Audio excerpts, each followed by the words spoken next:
नमस्कार विद्यार्थी मित्रांनो, तुम्हा सर्वांचं मिस्टर प्रोफेसर या यूट्यूब चॅनलवर मी स्वागत करतो. जसं की आपण मागील लास्ट लेक्चरमध्ये fundamentals of mathematics okay lecture number 7 होता. त्या लेक्चरमध्ये आपण इंटिग्रेशनचा जो काही पार्ट होता शेवट बेसिक मॅथमॅटिक्सचा तो शिकलो होतो. ओके, आणि त्या लेक्चरमध्ये म्हटलं होतं की जो काही नेक्स्ट पोर्शन आपण डिस्कस करणार आहे तो सरळ आपण 12वीचा ठीक आहे जो काही पहिला चॅप्टर आहे स्टेट बोर्डचा रोटेशनल डायनॅमिक्स.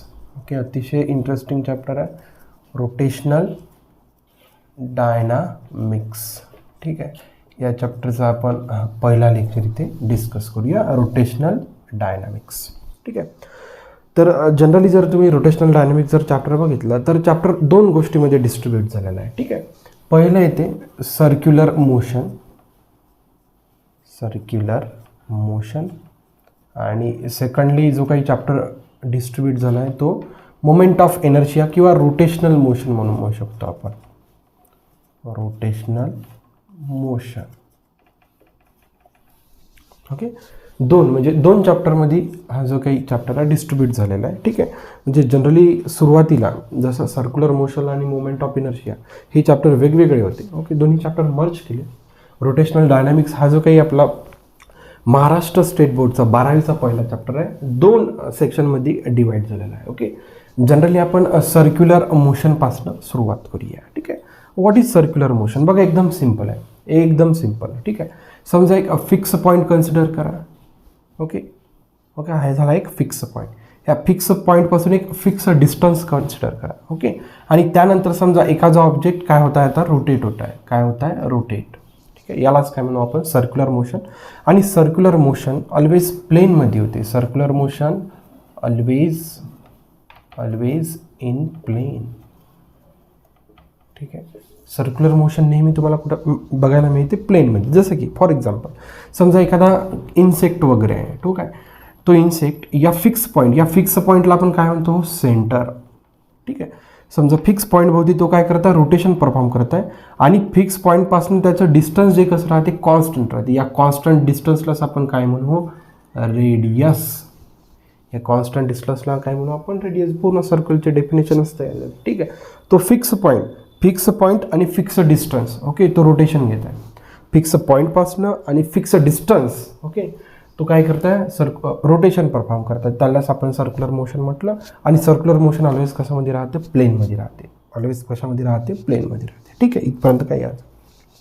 सर्क्युलर मोशनचे भरपूर सारे एक्झाम्पल्स आहे. ठीक आहे, परत एक महत्त्वाची गोष्ट आहे जसं की सेंट्रली समजा न्यूक्लियस आहे पॉझिटिव्हली चार्ज. ओके, त्याच्या अवतीभोवती समजा इलेक्ट्रॉन फिरून राहिला, रिव्हॉल्व करून राहिला. ठीक आहे, ओके, बघा आता सेंट्रली जो काही न्यूक्लियस आहे आणि इलेक्ट्रॉन या दोघांच्या मधात एक फोर्स राहतो.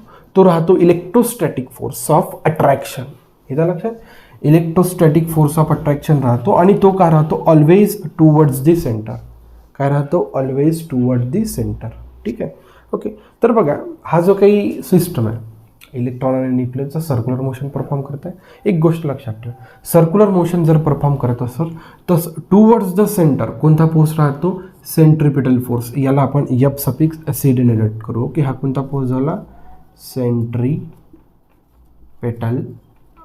फोर्स. टुवर्ड द सेंटर कोणता फोर्स राहतो? Centripetal force. ओके, आता या सिस्टममध्ये सेंट्रिपिटल फोर्सची ड्युटी कोण करत आहे? Electrostatic force of attraction. इथं लक्षात, म्हणजे सेंट्रिपिटल फोर्सची ड्युटी इथे कोण करत आहे? Electrostatic force of attraction. Electrostatic force of attraction. Okay, म्हणजे वेगवेगळ्या सिस्टममध्ये सेंट्रिपिटल फोर्सची ड्युटी वेगवेगळे फोर्सेस करत असतात. जसं की फॉर एक्झाम्पल आपण पृथ्वी आणि सूर्याच्या केसमध्ये घेऊ. ठीक आहे, सेंट्रली सन आहे. ठीक आहे, आजूबाजूला समजा आपली अर्थ रिव्हॉल्व करून राहते. ठीक आहे, सूर्य आणि पृथ्वीमध्ये. ठीक आहे, आता आपल्याला माहीत आहे हे सर्क्युलर मोशन आहे. सर्क्युलर मोशन आहे म्हणजे टुवर्ड द सेंटर कोणता फोर्स राहिला पाहिजे? Centripetal force. Toward the centre कोणता फोर्स राहिला पाहिजे? सेंट्रिपिटल. इथं सेंट्रिपिटल फोर्सची ड्युटी कोण करत आहे? Gravitational force. कोण करत आहे? हो, ग्रॅव्हिटेशनल फोर्स. सध्यापुरतं इतकंच लक्षात ठेवा, सेंट्रिपिटल फोर्स, सेंट्रिपिटल ॲक्सलरेशन या गोष्टी मी पुढं क्लिअर करतोच. फक्त सध्या इतकं लक्षात ठेवायचं की सर्क्युलर मोशन आहे म्हणजे सेंट्रिपिटल फोर्स आहे. मग त्या सिस्टममध्ये ऑब्झर्व करायचं सेंट्रिपिटल फोर्सची ड्युटी कोण करतं? या सिस्टममध्ये इलेक्ट्रोस्टॅटिक फोर्स ऑफ अट्रॅक्शन करत आहे. पृथ्वी आणि सूर्याच्या सिस्टममध्ये ग्रॅव्हिटेशनल फोर्स सेंट्रिपिटल फोर्सची ड्युटी करत आहे. Gravitational force always toward the sun, always toward the sun. मग तोच ग्रॅव्हिटेशनल फोर्स काय झाला इथे सेंट्रिपिटल फोर्स. जसं की भरपूर सारे एक्झाम्पल्स आहेत. ठीक आहे, जसं की समजा आपण चेंडू घेतला, या चेंडूला समजा एखादा धागा बांधला आपण. ठीक आहे, समजा तो एक चेंडू घेतला, समजा तो धाग्याला बांधला आणि गोल गोल फिरून राहिला. ठीक आहे, सर्क्युलर मोशन परफॉर्म केले. कोणतं हा चेंडू जो काही चेंडू आहे कोणतं मोशन परफॉर्म करताय सर्क्युलर. मग हा झाला सेंटर फिक्स आहे. मग टुवर्ड द सेंटर इथं कोणता फोर्स आहे टेन्शन फोर्स. ओके, म्हणजे इथं सेंट्रिपिटल फोर्सची ड्युटी कोण करत आहे टेन्शन. कोण करत आहे टेन्शन. जो काही स्ट्रिंगमध्ये जो काही टेन्शन क्रिएट झाला. भरपूर सारे एक्झाम्पल्स आहेत हे लक्षात. हे एक जनरल बेसिक आयडिया होती. त्याच्यानंतर तुम्हाला सेंट्रिपिटल फोर्स काय आहे ओके याची तर मी क्लिअर कट पूर्ण तुम्हाला अंडरस्टँडिंग करून देणारच, त्याच्यात नो डाऊट. इथं लक्षात. बघा आता आपण नेक्स्ट छोट्या छोट्या डेफिनेशनकडे आपण वळण्याचा प्रयत्न करू. बघा ज्यांना डिटेक्ट करायचं आहे ओके नोट्स तयार करा. नोट्स जर तयार केलं तर तुम्हाला ते म्हणजे तुमच्याकडं राहतं आणि मी शिकल्यानंतर हा व्हिडिओ बघितल्यानंतर तुम्हाला ते ॲटोमॅटिक ते लक्षात राहते म्हणजे राहते. बघा नेक्स्ट बघा अँग्युलर डिस्प्लेसमेंट. ओके, हा एक महत्त्वाचा पॉईंट आहे. अँग्युलर डिस्प्लेसमेंट आणि अँग्युलर वेलॉसिटी हे दोन महत्त्वाचे डेफिनेशन्स आपण इथे क्लिअर करणार आहे. सुरुवातीला पहिली डेफिनेशन आपण क्लिअर करूया. Angular displacement denoted by theta. त्याचा जो काही सिम्बॉल आहे तो आहे थीटा. अतिशय इझी आहे. ठीक आहे, तर अँग्युलर डिस्प्लेसमेंट हा जो काही कॉन्सेप्ट आहे जोपर्यंत एखादी बॉडी रोटेशनल म्हणा किंवा सर्क्युलर मोशन परफॉर्म करत नाही तोपर्यंत क्लिअर होत नाही. बघा हा झाला फिक्स पॉईंट, याला आपण सेंटर म्हणतो. ओके, इनिशियली समजा एखादा पार्टिकल समजा ए या पोझिशनवर होता. ठीक आहे, आफ्टर टाइम टी पार्टिकल समजा ए प्राईम पोझिशनवर चालला गेला. याच्या लक्षात. ओके, इनिशियली पार्टिकल टी टाईममध्ये. ठीक आहे, टी टाईममध्ये इनिशियली पार्टिकल इथं होता. ठीक आहे, त्याचा मग इनिशियल टाईम किती होता टी आहे. फायनली पार्टिकल ए प्राईमवर घेतला, फायनल टाईम किती झाला टी एफ. ओके, टी टाईममध्ये किंवा असंही म्हणू शकतो. ठीक आहे, बघा आता हा झाला आर्क. ओके, हा काय झाला आर्क. या आर्कला आपण आर्क लेंथने डिनोट करी हे की नाही. जो काही आर्क क्रिएट केला, जो काही सर्कलनी आर्क क्रिएट केला ही झाली आर्क लेंथ. ए पासून ए प्राईम काय झाली आर्क लेंथ. आणि आर्क लेंथ आपण कशाने डिनोट करू थीटा. ठीक आहे, ही झाली तुमची रेडियस. ठीक आहे, बघा जसं की बघा समजा पॉईंट ऑफ व्ह्यूचा फरक आहे. बघा समजा पार्टिकल समजा ए वरून समजा असा चालत गेला तर पार्टिकलचं जो काही लेंथ कव्हर केली त्याला काय म्हणतो आपण जो काही पार्टिकलनं डिस्प्लेसमेंट कव्हर केला त्याला काय म्हणतो आपण लिनियर डिस्प्लेसमेंट. काय म्हणतो आपण लिनियर डिस्प्लेसमेंट. म्हणजे आर्क लेंथ म्हणजेच काय हो मग लिनियर डिस्प्लेसमेंट. ही जे काय आर्क आहे या आर्कची लेंथ म्हणजेच काय लिनियर डिस्प्लेसमेंट. परंतु जर सेंटरच्या रेफरन्सनं जर आपण बघितलं पार्टिकल इनिशियली इथं होता, पार्टिकल नंतर इथं गेला, तर सेंटरच्या जर दृष्टिकोनानं बघितलं तर त्यानं जे काही डिस्प्लेसमेंट कव्हर केलं ते कोणतं डिस्प्लेसमेंट कव्हर केलं अँग्युलर डिस्प्लेसमेंट. फक्त बघा रेफरन्सचा फरक पडला. इथं लक्षात. अँग्युलर डिस्प्लेसमेंटची डेफिनेशन तेव्हाच तयार होते जेव्हा तुम्ही त्या सेंटरपासून ऑब्झर्व करता. त्या पार्टिकलला बघा मी सेंटरपासून पार्टिकल इनिशियली इथं होता. ठीक आहे, नंतर काही काळानंतर पार्टिकल इथे आला. विथ रिस्पेक्ट टू सेंटर मी पार्टिकलला ऑब्झर्व करताय त्याचं डिस्प्लेसमेंट जेव्हा मी with respect to centre observe केलं तेव्हा डेफिनेशन तयार झाले angular displacement theta denoted by theta. याच्या लक्षात. ही झाली पार्टिकलची रेडियस. आणि पार्टिकल समजा ए पासून समजा पार्टिकल असा इथपर्यंत असं जर चालत गेला तर ती झालं लिनियर डिस्प्लेसमेंट किंवाच त्याला आपण काय म्हणू शकतो आर्क लेंथ. जी काही सर्कलनं आर्क तयार केली त्या आर्कची लेंथ एस. इतकं अतिशय सिम्पल आहे. ठीक आहे, बघा डिस्प्लेसमेंट ही एक वेक्टर क्वांटिटी आहे. याच्या लक्षात. डिस्प्लेसमेंट ही एक वेक्टर क्वांटिटी आहे. त्याच्यामुळे अँग्युलर डिस्प्लेसमेंट ही कोणती क्वांटिटी राहिली पाहिजे वेक्टर. ओके, मग आता वेक्टर क्वांटिटी आहे तर तिचं काही माहिती राहिलं पाहिजे आपल्याला डायरेक्शन. याच्या लक्षात. ओके, काय माहिती राहिलं पाहिजे आपल्याला बघा डायरेक्शन. बघा आता समजा हा पार्टिकल अँटी क्लॉकवाईज चालला. ओके, बघा जो काही डायरेक्शन राहतो जो काही डायरेक्शन आहे तो according to the right hand thumb rule. Okay, किंवा याला राईट हँड स्क्रू रूल पण. राईट हँड थंब रूलनुसार आपण इझिली काढू शकतो. बघा ज्या डायरेक्शननं पार्टिकल चालला त्या डायरेक्शनने कर्ल्स बघा राईट हँड. ओके ज्या डायरेक्शननं समजा इनिशियली पार्टिकल इथं होता आणि असा असा तो पार्टिकल फिरून राहिला अँटी क्लॉकवाईज, तर ज्या डायरेक्शननं पार्टिकल चालला त्या डायरेक्शनने कर्ल फिंगर्स काय करा रोटेट करा. बघा तो अँटी क्लॉकवाईज चालला. मग थंब कुठे येतात, थंब कुठे पॉईंट करता बेटा आउटवर्ड. कुठे पॉईंट करता आउटवर्ड. ओके म्हणजे हा झाला ॲक्सिस. ओके ॲक्सिसच्या अलॉंग राहते डायरेक्शन आणि कशी राहते आउटवर्ड आहे. बघा हा जो काही पॉईंट आहे ना हा पॉईंट आउटवर्ड आहे. कुठे आहे आउटवर्ड. म्हणजे जर पार्टिकल जर अँटी क्लॉकवाईज जर सर्क्युलर मोशन परफॉर्म करताय तर अँग्युलर डिस्प्लेसमेंटची डायरेक्शन कशी राहती पाहिजे आउटवर्ड. अँग्युलर डिस्प्लेसमेंटची डायरेक्शन कशी राहिली पाहिजे आउटवर्ड. या प्लेनला परपेंडिक्युलर आउटवर्ड. कशी राहिली पाहिजे या प्लेनला परपेंडिक्युलर आहे आणि कशी आहे आउटवर्ड. कारण की थंब कुठं पॉईंट करत होता आउटवर्ड. समजा जर क्लॉकवाईज जर राहिलं तर परपेंडिक्युलर इनवर्ड. म्हणजे कसं राहते बघा हा पॉईंट आता परपेंडिक्युलर आहे पण कसा आहे इनवर्ड. त्या केसमध्ये परपेंडिक्युलर कसा होता आउटवर्ड. या केसमध्ये काय झालं perpendicular inward. This is the direction according to the right hand thumb rule म्हणा किंवा राईट हँड स्क्रू रूल पण म्हणतात. ठीक आहे इथपर्यंत काही प्रॉब्लेम नाही. बघा याच्यात परत एक महत्त्वाची नोट अशी आहे की जो काही अँग्युलर डिस्प्लेसमेंट आहे it is a dimensionless quantity. It is a dimensionless quantity. Okay, quantity having SI unit radian. याला डिनोट करायचं रॅड. ओके याचं सिम्बॉल SI युनिटचं सिम्बॉल रॅड किंवा याचं जे काही युनिट आहे त्याला काय म्हणतात रेडियन. बघा एक स्पेशल क्वांटिटी आहे. जसं तुम्हाला जर 11वीचं जर तुम्ही महाराष्ट्र स्टेटचं जर बुक काढलं त्याच्यात युनिट अँड डायमेन्शन नावाचा पहिलाच चॅप्टर आहे. त्या पहिल्या चॅप्टरमध्ये ही डेफिनेशन आहेच की बा जो काही थीटा आहे अँग्युलर डिस्प्लेसमेंट म्हणा किंवा प्लेन अँगल म्हणा. जो काही अँग्युलर डिस्प्लेसमेंट आहे तो प्लेनमध्ये अँगल ट्रेस झाला म्हणून त्याला प्लेन अँगल पण म्हणू शकतो आपण. ठीक आहे ती एक डायमेन्शनलेस क्वांटिटी आहे. डायमेन्शनलेस असली तरी त्याला काय राहते युनिट राहते. ओके अशा स्पेशल क्वांटिटी राहते. असं पॉसिबल नाही की त्याला युनिट नाही आहे तर डायमेन्शन आहे असं नाही. असं पॉसिबल आहे डायमेन्शनलेस राहू शकते. ओके आणि युनिट पण राहू शकते असं काही राहू शकते. इथं लक्षात बघा आपल्याला त्याच्यानंतर रिलेशन बिटवीन. ओके हा झाला अँग्युलर डिस्प्लेसमेंट, हे झालं लिनियर डिस्प्लेसमेंट आणि रेडियस. बघा एक छोटीशी डेफिनेशन आहे. Definition of a plane angle.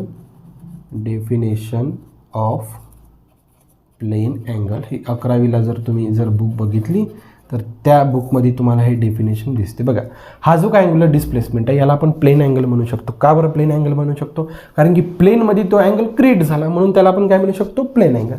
तर या डेफिनेशननुसार प्लेन अँगल रेडियस आणि लिनियर किंवा आर्क लेंथ यामध्ये रिलेशन राहते. बघा theta equals to plane angle equals to linear displacement किंवा आर्क डिवाइडेड बाय रेडियस. इथं लक्षात बघा प्लेन अँगल रेडियस आणि आर्क लेंथ यामध्ये रिलेशन राहते theta equals to S/R. Okay linear displacement angular displacement equals to linear displacement upon radius म्हणा किंवा plane angle equals to arc length divided by radius. Therefore we can write S equals to R into theta. Okay this is the relation between. याला काय म्हणू शकतो आपण relation between okay angular displacement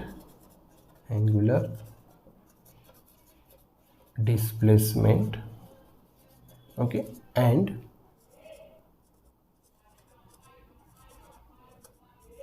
linear displacement. महत्त्वाची definition आणि जेवढ्या गोष्टी सांगायला पाहिजे होत्या ठीक आहे तेवढ्या गोष्टी आपल्या क्लिअर झाल्या. व्यवस्थित लक्षात ठेवण्याचा प्रयत्न करा. ठीक आहे बघा नेक्स्ट डेफिनेशन आहे angular velocity. Angular velocity denote करायची ओमेगाने. बघा ही अतिशय महत्त्वाची डेफिनेशन आहे. या डेफिनेशनवर 1-2 एक्झाम्पल्स आपण घेऊ शकतो की मे बी ते महाराष्ट्र सिटीमध्ये येण्याचे चान्सेस राहतातच. बघा अँग्युलर वेलॉसिटी जसं की जनरली तुम्हाला वेलॉसिटी म्हणजे माहीत आहे. वेलॉसिटी म्हणजे काय डिस्प्लेसमेंट अपॉन टाईम. आता जेव्हा आपण वेलॉसिटीचे डेफिनेशन समजा लहानपणापासून आपल्या मनात घेतो ती राहते लिनियर वेलॉसिटीची डेफिनेशन. इथं लक्षात ती कोणती डेफिनेशन राहते लिनियर वेलॉसिटी. तर आपण ही कोणती डेफिनेशन शिकता, अँग्युलर वेलॉसिटी. ठीक आहे. जसं की बघा, जसं की हाच एक्झाम्पल घेऊ. पार्टिकल इथून तर इथपर्यंत चालला गेला. ठीक आहे. त्याने डिस्प्लेसमेंट किती कव्हर केलं, थीटा, म्हणजे अँग्युलर डिस्प्लेसमेंट. ठीक आहे. अँग्युलर वेलॉसिटी म्हणजे काय, angular velocity equals to angular displacement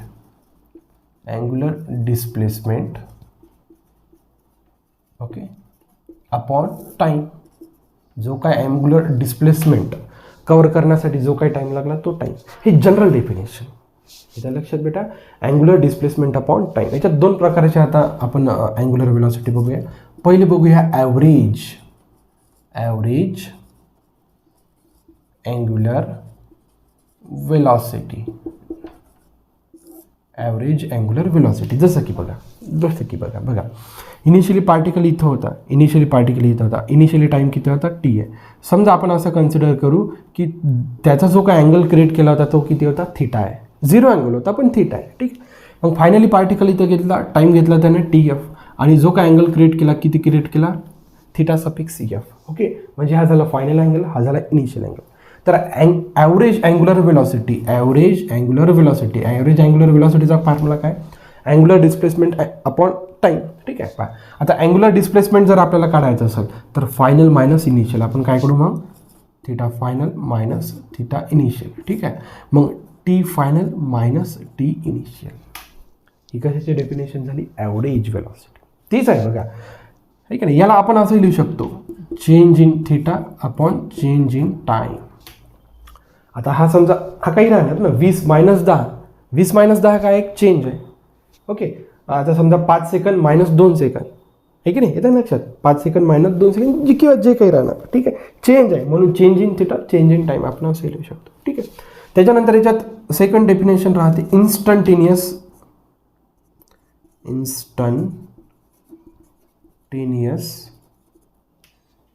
angular velocity.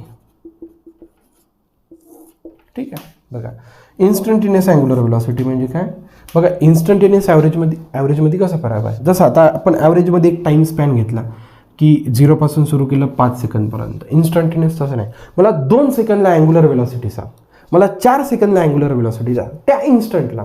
तर आपण त्याच्यासाठी डिनोट करायचं D theta upon D T. इथं लक्षात. ओके. डी मीन्स एकदम स्मॉल चेंजसाठी, म्हणजे जवळजवळ टाईम आपण नियरली इक्वल्स टू किती करतो, 0. बघ या डेफिनेशनमध्येच. ओके. ही जी काही डेफिनेशन आहे, ठीक आहे, ही वाली. ठीक आहे. म्हणजे ॲव्हरेजच्या डेफिनेशनमध्ये बघा डब्ल्यू ॲव्हरेज इक्वल्स टू बघा limit delta T tends to 0, delta T upon delta T equals to आपण काय लिहू शकतो, D theta upon D T. जी काय ॲव्हरेज वेलॉसिटीची डेफिनेशन होती त्याच्यात बघा डेल्टा टी टेन्स टू 0 म्हणजे टाईम नियर अबाउट 0 नाही पण टेंडिंग टू 0 जेव्हा आपण पोहोचत आहे तेव्हा बेटा कशाची डेफिनेशन तयार होते, इन्स्टंटेनियस अँग्युलर वेलॉसिटी. एक्झॅक्टली त्या टाईमला. याला लक्षात कशाने नोंद करायचं, डी थीटा अपॉन टी. आपण जसं 1-2 बेसिक मॅथमॅटिक्सच्या लेक्चरमध्ये डेरिव्हेटिव्ह वगैरे शिकलो, डेरिव्हेटिव्हच्या फॉर्मॅटमध्ये वाचू शकता. Okay. Derivative of theta with respect to time. याचा लक्षात, जसं आपण dx बाय dt घेत होतो किंवा dy बाय dx, इथं असं वाचू शकतो derivative of theta with respect to time. याचा लक्षात. बघा त्यानंतर याचं SI युनिट राहिलं velocity is a vector quantity आहे, म्हणजे त्याचं डायरेक्शनही माहिती पाहिजे आपल्याला. ठीक आहे. बघा सर्वप्रथम याचं डायरेक्शन बघू. याचंही direction according to the right hand thumb rule. आता या केसमध्ये ओके अँटी क्लॉकवाईज जात होतं तर त्या डायरेक्शननं कर्ल फिंगर्स घेतले आणि हा जो काही थंब आहे कुठे पॉईंट आउट करता, आउटवर्ड, म्हणजे परपेंडिक्युलर कुठं, आउटवर्ड. याचं लक्षात. समजा जर पार्टिकल अँटी क्लॉकवाईज जर फिरत आहे तर कुठं राहते, परपेंडिक्युलर आउटवर्ड. क्लॉकवाईज असेल तर परपेंडिक्युलर इनवर्ड. सेम लक्षात ठेवा, ज्या डायरेक्शन थीटा आहे त्या डायरेक्शन का राहते अँग्युलर वेलॉसिटी, ज्या डायरेक्शन अँग्युलर डिस्प्लेसमेंट त्या डायरेक्शन अँग्युलर वेलॉसिटी. याच्या लक्षात सेम रूल. ठीक आहे. त्याच्यानंतर याचं युनिट बघा जसं की अँग्युलर डिस्प्लेसमेंटचं युनिट काय, रेडियन. ठीक आहे. इथं लिहू मग आपण रेडियन. ठीक आहे. ओके. आणि टाईमचं युनिट काय राहते, सेकंद, म्हणजे याचं SI युनिट काय झालं, रेडियन पर सेकंद. एकदम सिंपल. अँग्युलर वेलॉसिटीचं SI युनिट काय झालं, रेडियन पर सेकंद. एकदम सिंपल. हे जर लक्षात. चला बघा इथपर्यंत गोष्टी नोट डाऊन करा. नेक्स्ट आपण 2 एक्झाम्पल्स इथे बघण्याचा प्रयत्न करूया. बघा तुम्ही हे नोट डाऊन केलं असं मी कन्सिडर करतो. ठीक आहे. या डेफिनेशनवर आपण 2 एक्झाम्पल्स बघण्याचे प्रयत्न करूया. बघा जसं की यावर एक कसं एक्झाम्पल येऊ शकते. ओके, इन्स्टंटेनियसवर आला तर, कारण की आपल्याला ते डेरिव्हेटिव्ह काढण्यासाठीच विचारणार. इन्स्टंटेनियसवर जसं की फॉर एक्झाम्पल बघा, आपल्याला थीटाची व्हॅल्यू देणार ते काही पण 2t² प्लस समजा 3 टाइम्स t. ठीक आहे. हे समजा तुम्हाला अँग्युलर डिस्प्लेसमेंट दिलेलं आहे. त्यांनी विचारलं t इक्वल्स टू समजा 2 सेकंदवर आपल्याला विचारलं अँग्युलर वेलॉसिटी फाइंड आउट करा. याच्या लक्षात बघा, सोल्युशन याचा आपण काढण्याचा प्रयत्न करूया. याच्या लक्षात बघा, त्यांनी काय दिलेलं आहे आपल्याला angular displacement. Okay, theta equals to tt² plus 3t. ठीक आहे. आणि किती t इक्वल्स टू 2 सेकंदला, म्हणजे आपल्याला कोणते वेलॉसिटी काढायचं ते लक्षात आलं पाहिजे. एक्झॅक्ट 2 सेकंदला मला वेलॉसिटी काढायची, म्हणजे कोणती वेलॉसिटी? Instantaneous velocity. कोणती वेलॉसिटी? Instantaneous angular velocity. याच्या लक्षात एक्झॅक्ट t इक्वल्स टू 2 सेकंद आपला टाइम दिलेला आहे. एक्झॅक्ट 2 सेकंदला मला अँग्युलर वेलॉसिटी फाइंड आउट करायची, म्हणजे कोणती अँग्युलर वेलॉसिटी राहणार? Instantaneous angular velocity. हां, त्यांनी असं म्हटलं असतं की 2 सेकंदपासून 4 सेकंदपर्यंत मला अँग्युलर वेलॉसिटी फाइंड आउट करायची, तर कोणती अँग्युलर वेलॉसिटी? ॲव्हरेज. पण एक्झॅक्ट 2 सेकंदला विचारला म्हणजे इन्स्टंटेनियस वेलॉसिटी. आणि इन्स्टंटेनियस वेलॉसिटीचा इन्स्टंटेनियस अँग्युलर वेलॉसिटीचा फॉर्म्युला आहे d∅dt. जर तुम्हाला इन्स्टंटेनियस अँग्युलर वेलॉसिटी काढायचा आहे तर हा डेरिव्हेटिव्ह सॉल्व करायला लागेल. ठीक आहे. d/dt. थीटाची व्हॅल्यू तुम्हाला दिली आहे, किती दिलेलं आहे? 2t² plus 3 times t. ठीक आहे. म्हणजे आता याचं डिफरन्शिएट करायचं आहे विथ रिस्पेक्ट टू टी. ज्या फंक्शनचं डिफरन्शिएट करायचं आहे त्या फंक्शनचा जो काही व्हेरिएबल आहे तो टी आहे, विथ रिस्पेक्ट टू करायचा आहे तो टी आहे, म्हणजे काही प्रॉब्लेम नाही. ठीक आहे. देअरफॉर ओमेगा इक्वल्स टू, बघा आपण सेपरेट करून घेऊया. ओके, बघा सेपरेट करूया. बघा d/dt of 2t² plus d/dt of 3t. Rules आपण अप्लाय केले, डेरिव्हेटिव्हचे रूल्स अप्लाय केले, सेपरेट केले.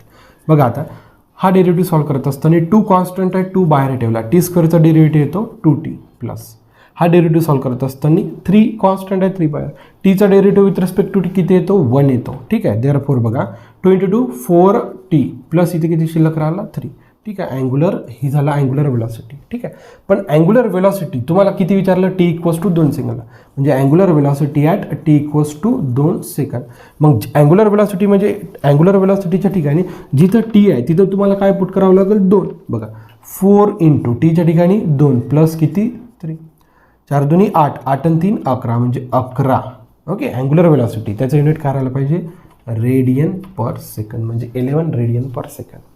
ओके, या पद्धतीचं एक्झाम्पल तुम्हाला 100% सांगतो ना मी, महाराष्ट्र CET ओके येण्याचे चान्सेस आहेत. ओके, किंवा जर एखादा प्रिव्हियस इयर क्वेश्चन भेटला तर मी ते बघण्याचाही प्रयत्न करतो. ठीक आहे. ओके, बघा परत याच्यामध्ये एक प्रॉपर्टी आहे, जशी सर्कलची प्रॉपर्टी आहे, त्या सर्कलच्या प्रॉपर्टीवर जो एक क्वेश्चन क्रिएट होतो तो क्वेश्चन बघून घेऊया बस. Then we will stop here. बघा अतिशय इझी. बघा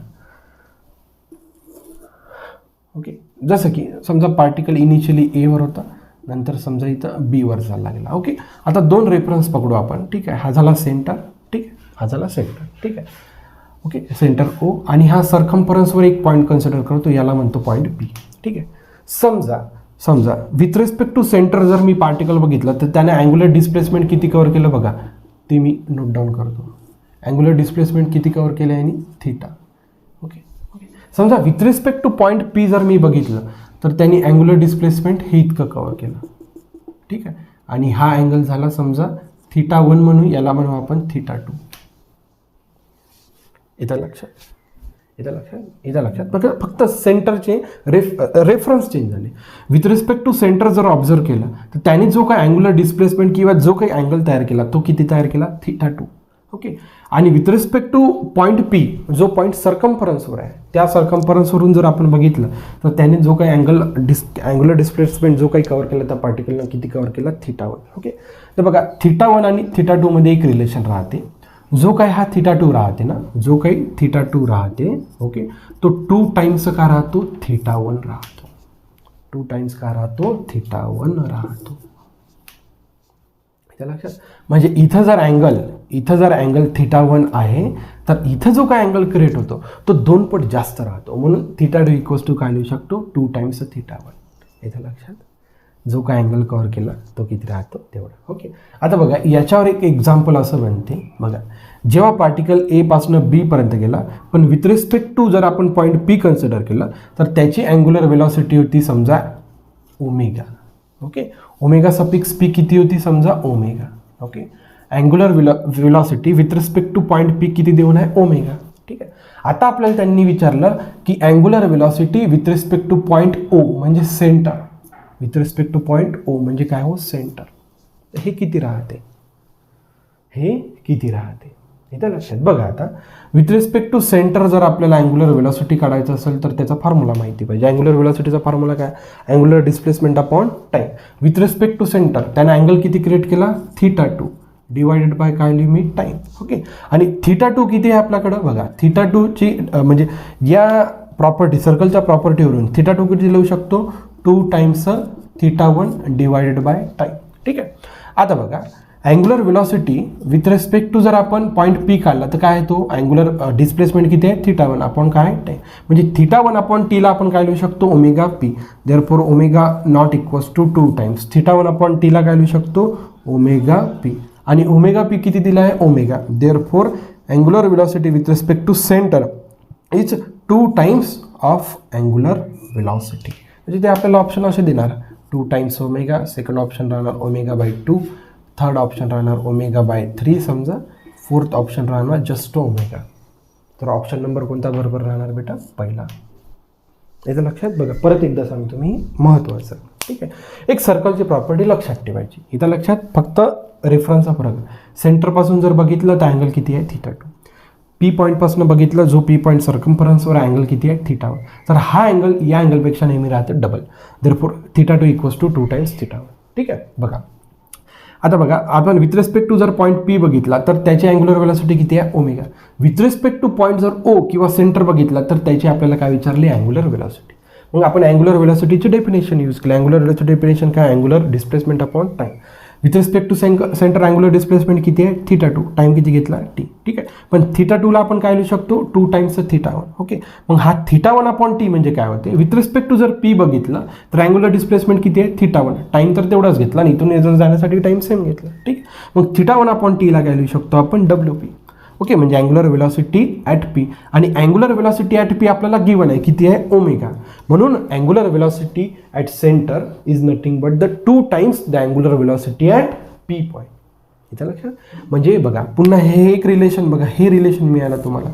ठीक आहे, म्हणजे angular velocity at O is equals to 2 times the angular velocity at P. ठीक आहे, ओके, म्हणजे त्याचंही इथं लक्षात अँग्युलर वेलॉसिटी काय व्हायला पाहिजे डबल व्हायला पाहिजे. इथं लक्षात, जसं जो काय अँगल होता, जो काही सेंटरने अँगल तयार केला होता तो सर्कम्फरन्सच्या अँगलपेक्षा 2 पट जास्त होता. मग जो काही सेंटरवर जी काही अँग्युलर वेलॉसिटी राहते ती 2 पट सर्कम्फरन्सच्या अँग्युलर वेलॉसिटीपेक्षा कशी राहते जास्त. हे दोन्ही पॉईंट नोट डाऊन करा. हे डायरेक्ट आपल्याला या 2 प्रॉपर्टी काय करू शकतो आपण यूज करू शकतो. बघा या दोन्ही प्रॉपर्टीला मी स्टार करून ठेवला आहे. अँगल डबल तर angular velocity double, angle triple तर अँग्युलर वेलॉसिटी ट्रिपल, असं नाही. ओके, फक्त हे जी काही प्रॉपर्टी आहे डबलसाठी दिलेली आहे, म्हणजे जर जो काही इथं लक्षात डबलसाठी दिलेलं आहे. ओके, डबल म्हणजे डबल व्हायला पाहिजे. त्याची व्हायला पाहिजे डबल. समजा हा इथं लक्षात, हा समजा जर 4 रेडियन राहिला तर हा डबल म्हणजे 8 रेडियन. हा जर 16 रेडियन राहिला तर डबल म्हणजे किती 32 रेडियन. ओके, 2 पट.